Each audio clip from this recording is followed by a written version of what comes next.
Hey, my friend. So I want to talk about emotional eating because as you know, this was a personal struggle for me for a really long time.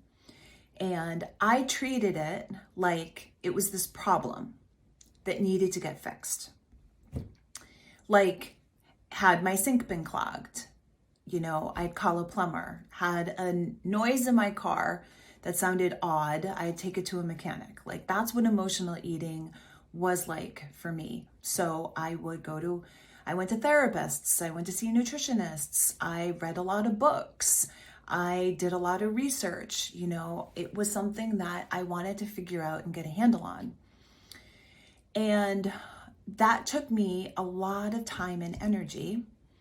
And most of my focus was around figuring out how to stay away from dangerous food that I tended to gravitate toward when I wanted emotional comfort.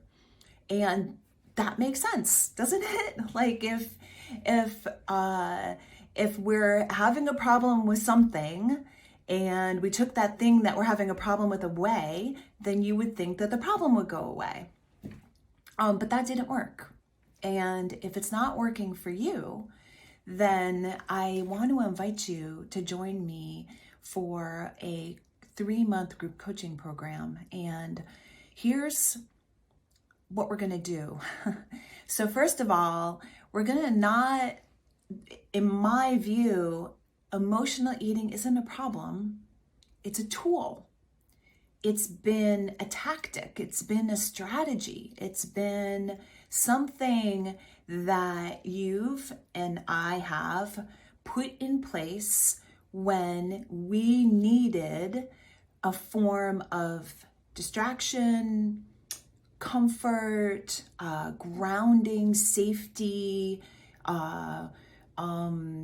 just even like a treat. Like, often it can be a source of like, oh, I just want a reward here. Like, there's dozens of ways in which we reach for food to satisfy an emotion or a need. And so that's not a problem. And during this group coaching program, I'm going to take folks through a process where you get to see your own patterns and understand that emotional eating patterns haven't been a problem.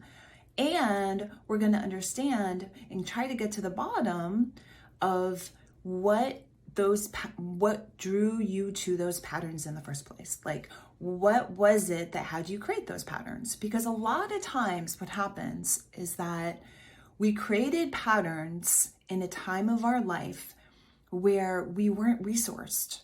We didn't have the tools, the awareness, the mindfulness, the support of people around us to be able to incorporate other tools in our life. So we resorted to a very convenient, very effective way of soothing ourselves, and that's food.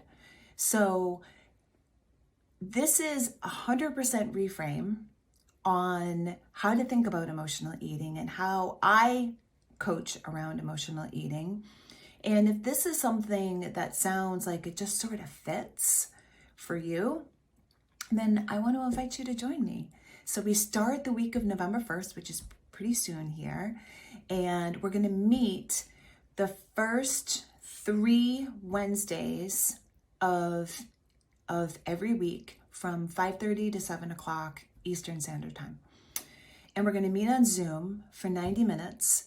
And the structure of our calls are going to have 3 components. So the first is I'm going to teach something, because there's a lot to teach. And then we're going to spend some time like actually doing the work together. So it's going to be a working session, and that session is going to just vary and change depending on whatever it is we're learning.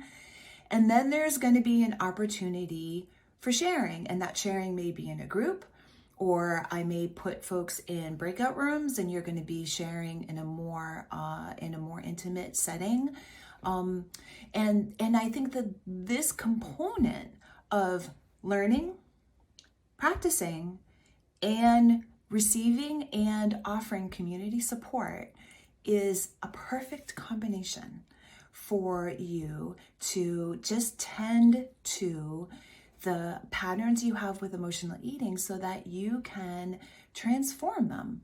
And as a result, transform how you look at your own emotions, how you look at your past, how you look at kind of whatever it is that you're needing and would like in your life, and to be able to support yourself in a whole new level. So I'm psyched. And if this sounds like this is like coming at the perfect time, then reach out to me at tara@whitney.com, or wherever you're seeing this. I think there might be a way to connect. And I hope it serves. Take care.